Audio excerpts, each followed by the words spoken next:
আজকের ভিডিওটা আমি ট্রেডিংয়ের বিষয় নিয়ে কিছু আলোচনা করব। যারা মার্কেটে একদম বিগিনার, তারা ট্রেড করছেন, তাদের জন্য ভিডিওটা কিন্তু ইম্পর্ট্যান্ট। তো আমরা এখন মার্কেটের মধ্যে কিন্তু একটা ভালো কারেকশান দেখতে পাচ্ছি। অলরেডি আমরা নিফটির মধ্যে প্রায় 9%-এর বেশি কারেকশান দেখেছি। এখান থেকে হয়তো নিফটির মধ্যে 5 to 7% আরও কারেক্ট হতে পারে। তো সেক্ষেত্রে ইনভেস্টরদের কোনো প্রবলেম নেই।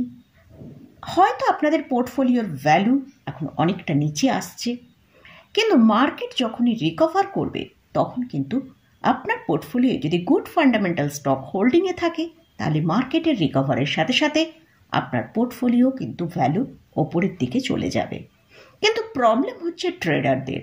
যারা এখন মার্কেটে ট্রেড করেন, তারা যে ট্রেডটাই নিচ্ছেন সেটাই তার ট্রেন্ডের বিপরীতে চলছে। কারণ মার্কেট এখন ভীষণ ভোলাটিলিটি। আজকে মার্কেট পজিটিভে ট্রেড করলে আগামীকাল মার্কেটে হয়তো নেগেটিভ থেকে আবার সেখানে পজিটিভে। তাই মার্কেটের ট্রেন্ড কিন্তু এখন বোঝা বেশ মুশকিল। কিন্তু আলটিমেটলি যদি আমরা মার্কেটকে অবজার্ভ করি, তাহলে কিন্তু আমরা দেখতে পাচ্ছি মার্কেট এখন কিন্তু কারেকশন মোডে চলছে। তো তাই আজকের ভিডিওয়ে আমি ট্রেডিংয়ের বিষয় নিয়েই আলোচনা করব। এছাড়াও এ সময় যারা ট্রেডার আছেন, একদম যারা বিগিনার, তারা কি করবেন সে নিয়েও একটু আলোচনা করব। তাহলে ভিডিওটা শুরু করা যাক। আমি নিরুপমা, শেয়ার শেখো চ্যানেলের পক্ষ থেকে সকল বন্ধুদের স্বাগত জানাই। আর চ্যানেলটায় যদি ফার্স্ট টাইম ভিজিট করে থাকেন, তাহলে অবশ্যই চ্যানেলটা সাবস্ক্রাইব করে নেবেন, পাশে থাকা বেল আইকনটা প্রেস করে রাখবেন, তাহলে আমি ভিডিও আপলোড করার সাথে সাথে আপনাদের কাছে ভিডিওটা পৌঁছে যাবে। দেখুন, আমরা যদি মার্কেটকে একটু ভালো করে অবজার্ভ করি, তাহলে আমরা দেখতে পারবো যে মার্কেটের ভেতর একটা এখন কারেকশন পিরিয়ড চলছে। এই কারেকশন পিরিয়ডটা এখন হয়তো বেশ কিছুদিন কন্টিনিউ হতে পারে। তাই আমরা মার্কেটের মধ্যে দেখি, যখনই কোনো নিউজ আসে তার পরিপ্রেক্ষিতে মার্কেট হয়তো ওপরের দিকে মুভ করে, কিন্তু মার্কেটের যেগুলো ইম্পর্ট্যান্ট লেভেল আছে তার ওপরে কিছুতেই ক্লোজিং দিতে পারছে না। তো সেক্ষেত্রে আমরা যদি এক্সাম্পল হিসেবে দেখি, নিফটি 24,500 উপরে গেলেও কিন্তু সেখানে সাস্টেন করে ক্লোজিং কিন্তু দিতে পারছে না। নিফটি যখনই 24,500-র কাছে যাচ্ছে, সেখান থেকে মার্কেটের আবার কিন্তু একটা ভালো সেলিং চলে আসছে। মার্কেটে এই যে কারেকশানটা, এটা কারেকশানটা দুই ধরনের হয়। একটা হচ্ছে প্রাইস কারেকশান। এ সময় আমরা মার্কেটে দেখি যে মার্কেটের যে বিভিন্ন ইন্ডেক্স এবং স্টকগুলো আছে, খুব তাড়াতাড়ি তারা বড় বড় কারেকশান দেখিয়ে তাদের প্রাইসের মধ্যে দ্রুত গতিতে স্টকগুলো বা ইন্ডেক্সগুলো নিচের দিকে চলে আসে। আর একটা হচ্ছে টাইম কারেকশান। সেক্ষেত্রে আমরা দেখি মার্কেটে যেসব ট্রেডারদের কিন্তু পেশেন্সকে চেক করে। এই সময় দেখা যায় হয়তো আপনি একজন ট্রেডার, আপনি মনে করলেন এ সময় হয়তো মার্কেটে একটা ভালো রিকভার আসবে, আপনি হয়তো ট্রেড নিলেন, কিন্তু দেখা গেল আপনি যখনই ট্রেডটা নিলেন, সেক্ষেত্রে কিন্তু আপনার একটা ট্রেডটা থেকে একটা বড় লস হয়ে গেল। তো মার্কেট এ সময় কিন্তু এই যখন টাইম কারেকশানটা হয়, তখন কিন্তু মার্কেট মানে তার ট্রেডার্সদের থেকে একটা পেসেন্স চেক করে। সেই জন্য বারবার ট্রেড নেওয়া সত্ত্বেও দেখা যায় যে ট্রেডটা মার্কেটের ভোলাটিলিটিতে আপনার হয়তো বাই করলেন, সেখান থেকে স্টকটা নিচের দিকে চলে এলো। এই অবস্থায় যারা ট্রেডার আছেন তারা কি করবেন? আমি যারা মার্কেটে নতুন ট্রেড করছেন এবং বারবার লস করছেন, তাদের উদ্দেশ্যেই কিন্তু বলছি।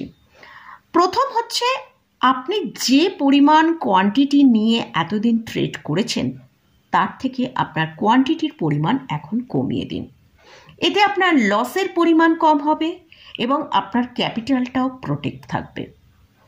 সেকেন্ড হচ্ছে, অবশ্যই স্টপ লস কিন্তু লাগিয়ে তবেই কাজ করবেন, নাহলে মার্কেটে যে ধরনের সার্ভ সেলিং আসছে, সেক্ষেত্রে কিন্তু বড় টাকা লস হবার সম্ভাবনা থাকবে। থার্ড হচ্ছে, লেভারেজ পজিশন একদম এ সময় না নিয়ে করাটাই বেটার।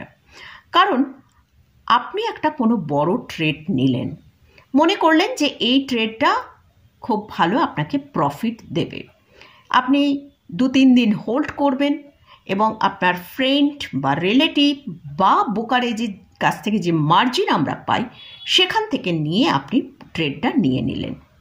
কিন্তু দেখা গেল নেক্সট ডে মার্কেটে কোনো একটা নেগেটিভ নিউজ এসে গেল, সেক্ষেত্রে আমরা দেখলাম মার্কেটে কিন্তু অনেক নিচের দিকে মার্কেট ট্রেড করতে শুরু করলো।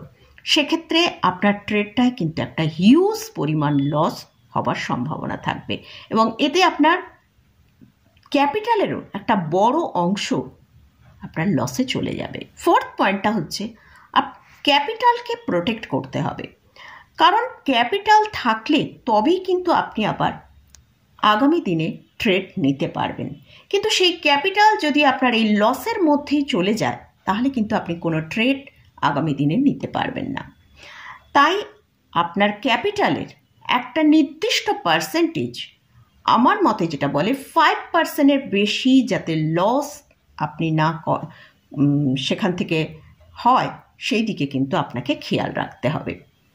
লাস্ট যে পয়েন্টটা উল্লেখ করছি সেটা হচ্ছে ছোট ছোট প্রফিট বুক করে আমাদের ট্রেডটা কমপ্লিট করতে হবে, কারণ আমরা হয়তো আগে যেসব ট্রেডগুলো করতাম সেখান থেকে একটা বড় টাকার প্রফিট আমরা তুলতাম। এখন কিন্তু আমাদের যেসব জায়গায় যেসব ট্রেড থেকে আমরা ছোট ছোট প্রফিট পাচ্ছি সেখান থেকেই কিন্তু প্রফিটগুলো আমাদের তুলে নিতে হবে। আমাদের বড় প্রফিটের জন্য ওয়েট করলে সেখানে প্রফিটের বদলে বড় লস দেখতে হতে পারে। তাই 3-5%-এর মতন প্রফিট হলেই সেই ট্রেড থেকে প্রফিট বুক করে আপনি যাতে আবার নেক্সট ট্রেড আপনি নিতে পারেন, অথবা আপনার স্টপ লসকে ট্রেল করতে করতে ওপরের দিকে নিয়ে যান, যেখানে আপনার স্টপ লস হিট হয়ে যাবে সেখান থেকে আপনি বেরিয়ে চলে আসুন। তা না হলে প্রফিটেবল ট্রেডকে আপনাকে লস মেকিং ট্রেডে রান করতে পারে। তাই এই মার্কেটে ট্রেড করতে গেলে কিন্তু অনেক সাবধানতা মেনটেন করেই কিন্তু ট্রেড করতে হবে। বেশি বড় প্রফিটের চিন্তা করলে কিন্তু এই মার্কেট থেকে এখন ভালো প্রফিট আমরা করতে পারবো না। তাই ছোট ছোট প্রফিট নিয়ে ক্যাপিটালকে প্রোটেক্ট করে আমাদের ট্রেড চালিয়ে যেতে হবে। তো মোটামুটি আজকের ভিডিওয়ে এটাই আমি আলোচনা করলাম যে যেহেতু ম্যাক্সিমাম ট্রেডারদের এখন দেখতে পাচ্ছি প্রচুর টাকা কিন্তু এই মার্কেটে ভোলাটিলিটির জন্য লস হচ্ছে। তো যদি একান্তই ট্রেড করতে চান তাহলে কিন্তু অবশ্যই ছোট ছোট অল্প পরিমাণে ট্রেড করুন, আর কম কোয়ান্টিটি নিয়ে ট্রেড করুন, আর ছোট প্রফিট হলেই সেখান থেকে আপনি সেই ট্রেড থেকে বেরিয়ে চলে আসুন। আর লসও যদি হয় সেই লস রিকভার করার জন্য আবার সেইখানে ট্রেডটা নিয়ে ওয়েট করবেন, সেটা একদম করবেন না। আপনার যখনই স্টপ লস হিট হবে সেই ট্রেড থেকে বেরিয়ে চলে আসুন। তো মোটামুটি এটাই আজকে আপনাদের সাথে শেয়ার করতে চাইলাম। যারা অনেক মানুষ আছেন যারা নতুন ট্রেডার হিসেবে শেয়ার মার্কেটে জয়েন করেছেন তাদের জন্য এটাই আপনাদের কাছে আমার বলার উদ্দেশ্য ছিল যে একান্তই যদি আপনি ট্রেড করতে চান তাহলে এই সব বিষয়গুলোর ওপর ফোকাস রেখে তবেই ট্রেড করাটা উচিত বলে আমার মনে হয়। তা সেই জন্যই কিন্তু আপনাদের সাথে আমার এই ভিউটা আপনাদের সাথে শেয়ার করলাম। তো মোটামুটি আজকের মতন ভিডিওটা এখানে শেষ করছি। ভিডিওটা যদি ভালো লাগে অবশ্যই লাইক করবেন, শেয়ার করবেন, সাবস্ক্রাইব করবেন। ধন্যবাদ।